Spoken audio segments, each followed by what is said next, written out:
daughters of the moon.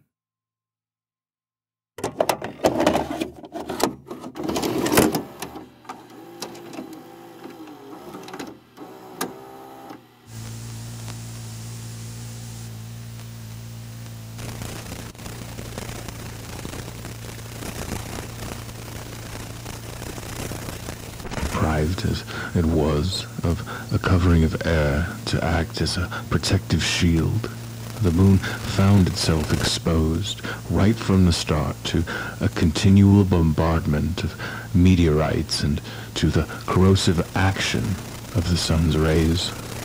According to Thomas Gold of Cornell University, the rocks on the moon's surface were reduced to powder through constant attrition from meteorite particles.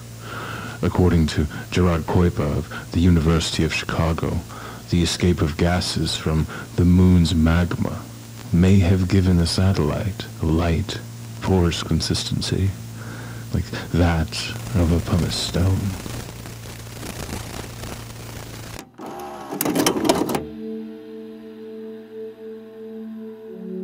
The moon is old, Qfwfq agreed. Pitted with holes, worn out. Rolling naked through the skies, it erodes and loses its flesh like a bone that's been gnawed. This is not the first time that such a thing has happened. I remember moons that were even older and more battered than this one.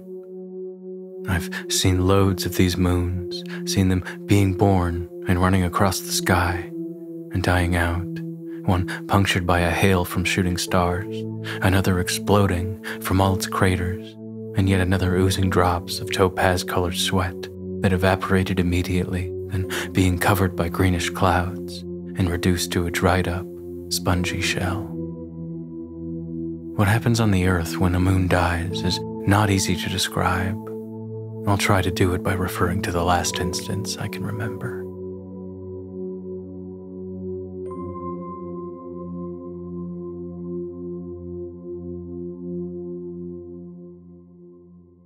Following a lengthy period of evolution, the Earth had more or less reached the point where we are now.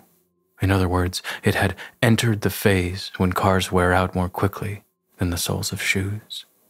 Beings that were barely human, manufactured, bought and sold things, and cities covered the continents with luminous color.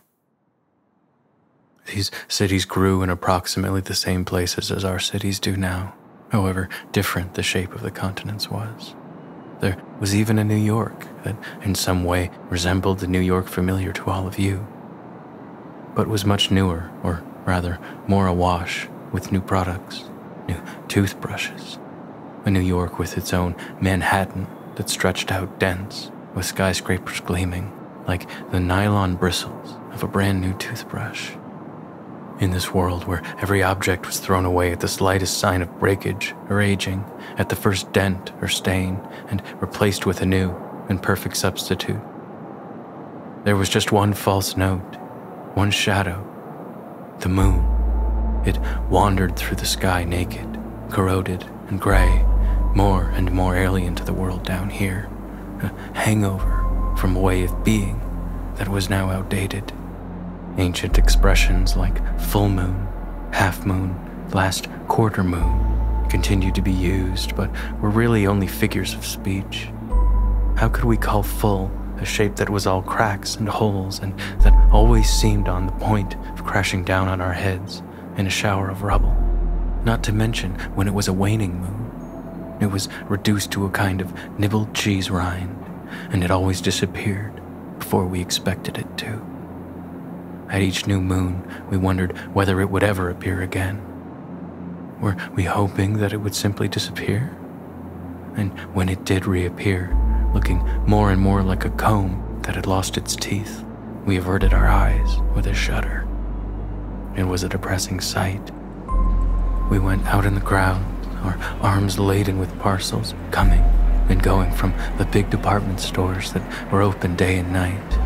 And while we were scanning the neon signs that climbed higher and higher up the skyscrapers and notified us constantly of new products that had been launched, we'd suddenly see it advancing, pale amid those dazzling lights, slow and sick, and we could not get it out of our heads that every new thing, each product that we had just bought, could similarly wear out, deteriorate, fade away, and we would lose our enthusiasm for running around buying things and working like crazy, a loss that was not without consequences for industry and commerce.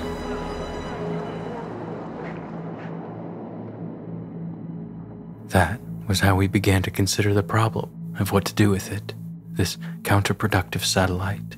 It did not serve any purpose. It was a useless wreck. As it lost weight and started to incline its orbit toward the Earth, it was dangerous above and beyond anything else, and the nearer it got, the more it slowed its course, and we could no longer calculate its phases. Even the calendar, the rhythm of the months, had become a mere convention. The moon went forward in fits and starts, as though it were about to collapse. On these nights of low moon, people of a more unstable temperament began to do weird things. There was always a sleepwalker edging along the parapet of a skyscraper with his arms reaching toward the moon, or a werewolf starting to howl in the middle of Times Square, or a pyromaniac setting fire to the dock warehouses. By now these were common occurrences that no longer attracted the usual crowd of rubberneckers. But when I saw a girl sitting, completely naked, on a bench in Central Park, I had to stop. Even before I saw her, I had the feeling that something mysterious was about to happen. As I drove through Central Park at the wheel of my convertible, I felt myself bathed in a flickering light, like that of a fluorescent bulb emitting a series of livid, blinking flashes before it turns on fully. The view all around me was like that of a garden that had sunk into a lunar crater. The naked girl sat beside a pond, reflecting a slice of moon. I braked. For a second I thought I recognized her. I ran out of the car toward her, but then I froze. I did not know who she was. I just felt that I urgently had to do something for her. Everything was scattered on the grass around the bench, her clothes, a stocking and shoe here, the others there, her earrings, necklace and bracelets, purse and shopping bag with the contents spilled out in a wide arc, and countless packages and goods, almost as if the creature had felt herself call on her way back from a lavish shopping spree and had dropped everything, realizing that she had to free herself of all objects and signs that bound her to the Earth, and she was now waiting to be assumed into the lunar sphere. "What's happening?" I stammered. "Can I help you?" Help? She asked, with her eyes staring upward. Nobody can help. Nobody can do anything. And it was clear that she was talking not about herself, but about the moon. The moon was above us, a convex shape almost crushing us, a ruined roof, studded with holes like a cheese grater. Just at that moment, the animals in the zoo began to growl. "Is this the end?" I asked mechanically. I myself didn't even know what I meant. She replied, It's the beginning. or something like that. She spoke almost without opening her lips. "What do you mean, it's the beginning of the end, or something else is beginning?" She got up, walked across the grass. She had long copper-colored hair that came down over her shoulders.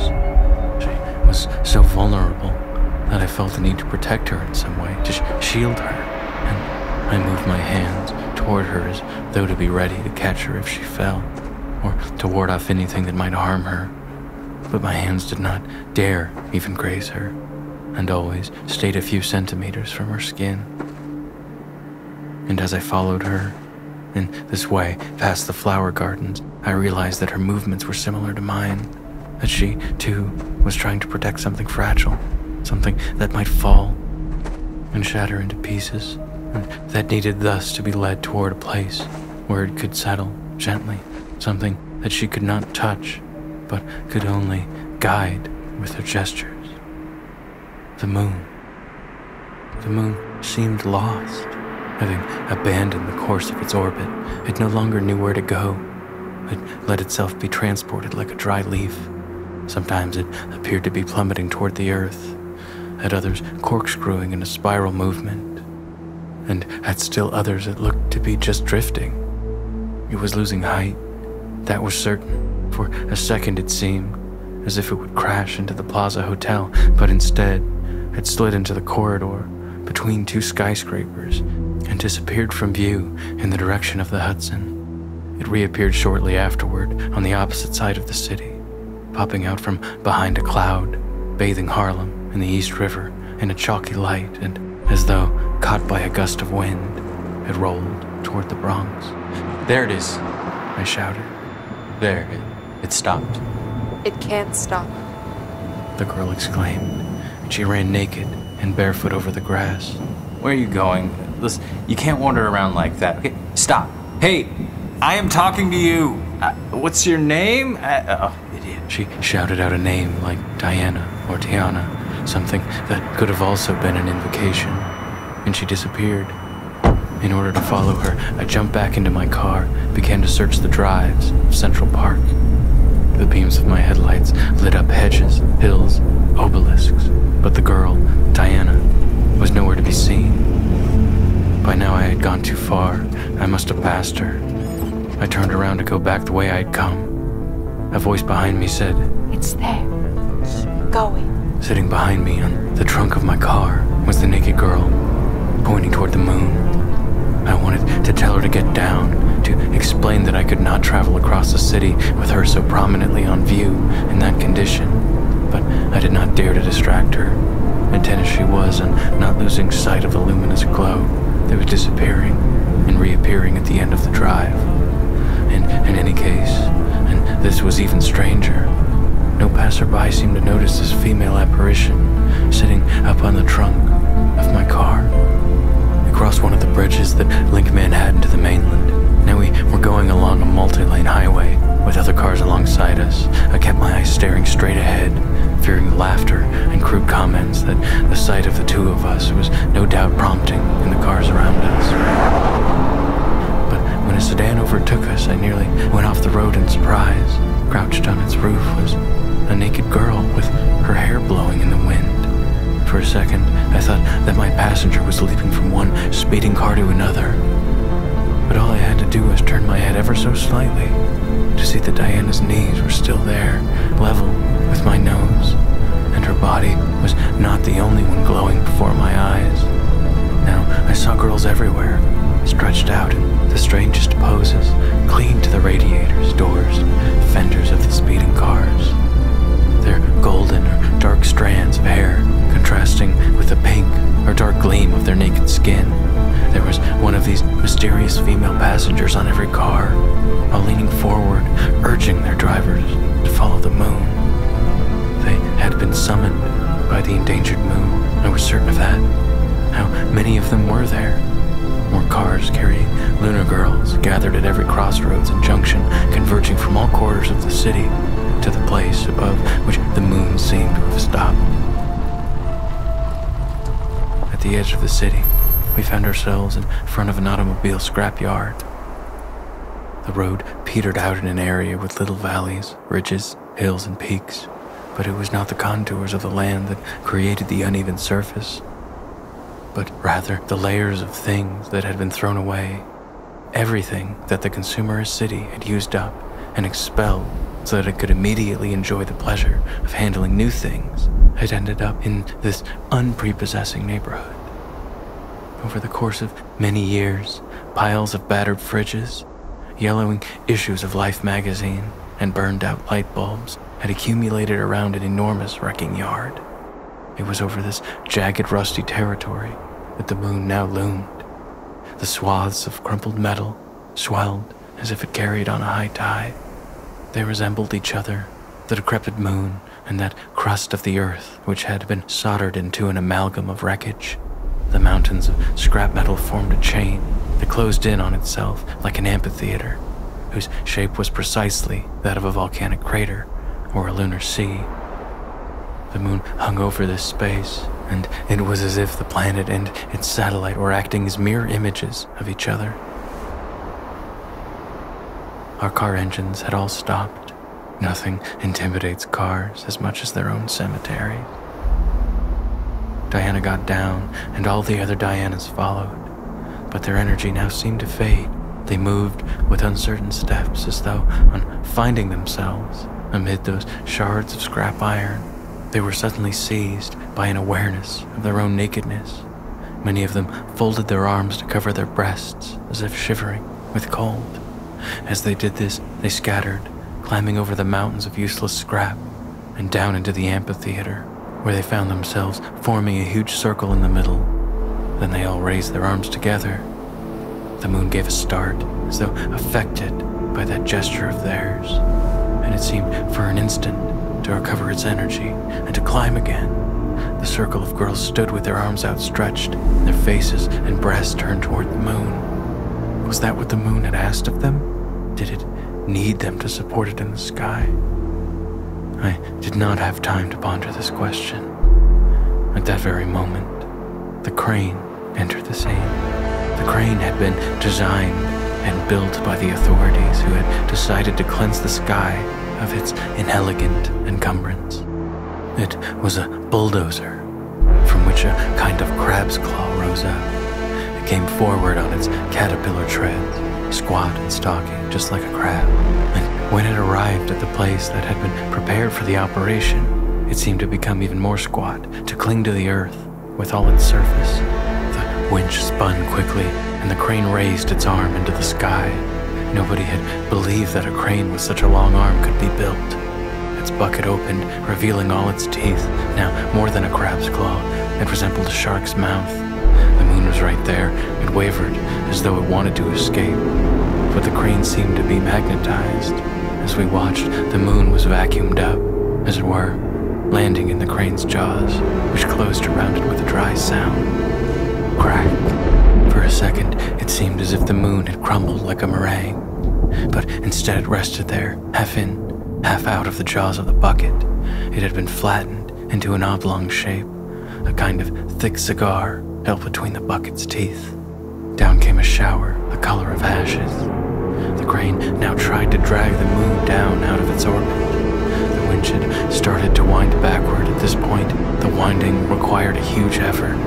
Diana and her friends had stayed motionless with their arms raised throughout this process, as though hoping to overcome the enemy's aggression with the strength of their circle. It was only when the ash from the disintegrating moon rained down on their faces and breasts that they began to disperse. Diana let out a sharp cry of lament. At that point, the imprisoned moon lost what little light it had left. It became a black, shapeless rock. It would have crashed down under the earth had it not been held back by the bucket's teeth. Down below, the workmen had prepared a metal net, which was fixed to the ground with long nails, all around the space where the crane was slowly lowering its load. Once it was on the ground, the moon was a pockmarked, sandy boulder, so dull and opaque that it was incredible to think that it had once illuminated the sky with its shining reflection. The jaws of the bucket opened. The bulldozer retreated on its caterpillar treads. It almost flipped over as it was suddenly lightened of its load. The workmen were ready with the net. They wrapped it around the moon, trapping it between the net and the ground. The moon struggled in its straitjacket, a tremor like that of an earthquake caused by avalanches of empty cans to slide down from the mountain of refuse. Then all was peaceful again. The now moonless sky was drenched with bursts of light from big lamps, but the darkness was already fading anyway.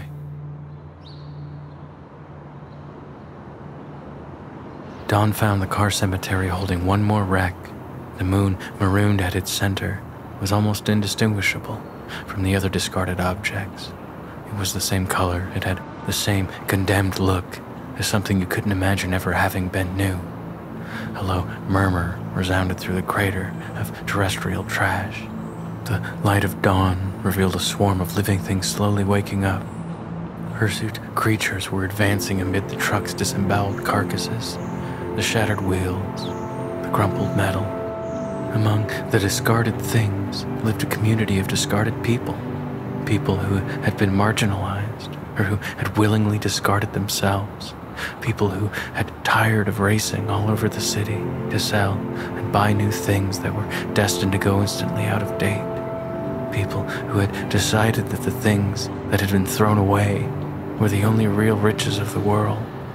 Encircling the moon, throughout the amphitheater, these lanky figures stood or sat, their faces framed by beards or unkempt hair. It was a tatterdemalion or bizarrely dressed crowd, and in its midst were my naked Diana and all the girls from the night before. I came forward and began to loosen the steel wires of the net from the nails that had been driven into the ground. Immediately, like a blimp released from its moorings, the moon rose, hovering above the girls' heads, above the grandstand full of hobos, and hung there, held by the steel net whose wires Diana and her friends were operating, sometimes pulling them, sometimes letting them out. And when the girls started to run, still holding the ends of the wires, the moon followed them.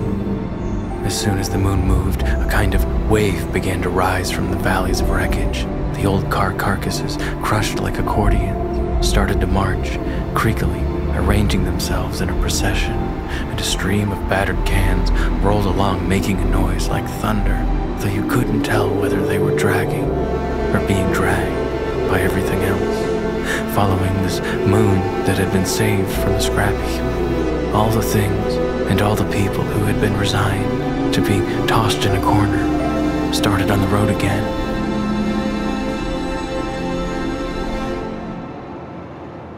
And swarmed toward the richest neighborhoods of the city. That morning, the city was celebrating Consumer Thanksgiving Day. This feast came around every year on a day in November and had been set up to allow shoppers to display their gratitude toward the god Production, who tirelessly satisfied their every desire. The biggest department store in town organized a parade every year. An enormous balloon in the shape of a garishly colored doll was paraded through the main streets, pulled by ribbons that the sequin-clad girls held as they marched behind a musical band. That day, the procession was coming down Fifth Avenue. The majorette twirled her baton in the air, the big drums banged, and the balloon giant, representing the satisfied customer, flew among the skyscrapers, obediently advancing on leashes held by girls in kipais, tassels, and fringe epaulettes, riding spankly motorcycles. At the same time, another parade was crossing Manhattan. The flaky, moldy moon was also advancing, sailing between the skyscrapers, pulled by the naked girls, and behind it came a line of beat-up cars, skeletons of trucks, amid a silent crowd that was gradually increasing in size. Thousands of people joined the throng that had been following the moon since the early hours of the morning. People of all colors, whole families with children of every age, especially as the procession filed past the crowded black and Puerto Rican areas of Harlem. The lunar procession zigzagged around uptown and started down Broadway and came quickly and silently to converge with the other procession, which was dragging its balloon giant along Fifth Avenue. At Madison Square, one procession met the other, or more precisely, the two became a single procession. The satisfied customer, perhaps owing to a collision with the moon's jagged surface, deflated into a rubber rag. On the motorcycles now were the Dianas, pulling the moon with multicolored ribbons, or rather, since the number of naked women had at least doubled, the female motorcyclists must have thrown away their uniforms and kipais. A similar transformation had overtaken the motorcycles and the cars in the parade. You could no longer tell which were the old cars and which were the new. The twisted wheels, the rusty fenders were mixed together with bodywork as shiny as a mirror and paint that gleamed like enamel. And behind the parade, shop windows became covered with cobwebs and mold. Skyscrapers' elevators started to creak and groan. Advertising posters turned yellow. The egg holders and refrigerators filled with chicks as if they were incubators. Televisions reported whirling atmospheric storms. The city had consumed itself at a stroke. It was a disposable city that now followed the moon on its its last voyage. To the sound of the band drumming on empty gas cans, the procession arrived at the Brooklyn Bridge. Diana raised her majoress baton. Her friends twirled their ribbons in the air. The moon made a last dash, traversed the curved grillwork of the bridge, tipped toward the sea, crashed into the water like a brick, and sank, sending thousands of little bubbles to the surface. Meanwhile, instead of letting the ribbons go, the girls had stayed attached to them, and the moon had lifted them up, sending them flying over the parapet and off the bridge.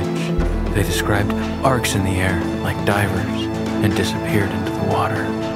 We stood and stared in astonishment, some of us on the Brooklyn Bridge, others on the jetties on the shore, caught between the urge to dive in after them and the uncertainty that we would see them reappear again, just as before. We did not have to wait long. The sea began to vibrate with waves that spread out in a circle. At the center of this circle, there appeared an island, which grew like a mountain, like a hemisphere, like a globe resting on the water, or rather raised up, just above it. No, like a moon rising in the sky. I say a moon, even though it did not resemble a moon anymore than the one we had seen plunge into the depths a few moments before. However, this new moon had a very different way of being different. It emerged from the sea dripping a trail of green, glistening seaweed.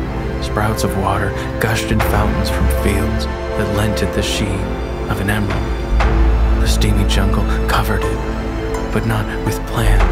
This covering seemed to be made of peacock feathers, full of eyes and shimmering colors.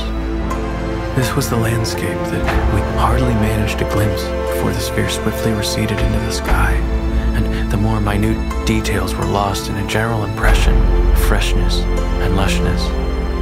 It was dusk. The contrasts of the colors were fading into a vibrant chiaroscuro. The lunar fields and woods were now just barely visible contours on the taut surface of the shining globe. But we were able to catch sight of some hammocks hanging from branches, rocked by the wind, and I saw, nestling in them, the girls who had led us to that place. I recognized Diana, at peace at last, fanning herself with a feather bunga, and perhaps sending me a signal of recognition. There they are. There she is.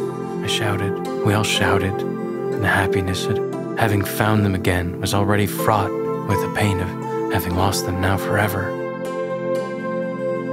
As the moon, rising in the dark sky, sent out only the reflections of the sun on its lakes and fields.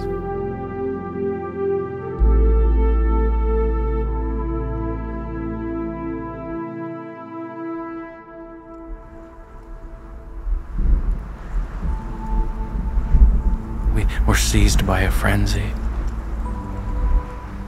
We began to gallop across the continent, through the savannas and forests that had recovered the earth, burying cities and roads, obliterating all trace of what had been. And we trumpeted, lifting up to the sky our trunks and our long, thin tusks, shaking the shaggy hair of our croups with the violent anguish that takes hold of all us young mammoths when we realize that now is when life begins. And yet, it is clear that what we desire, we shall never have.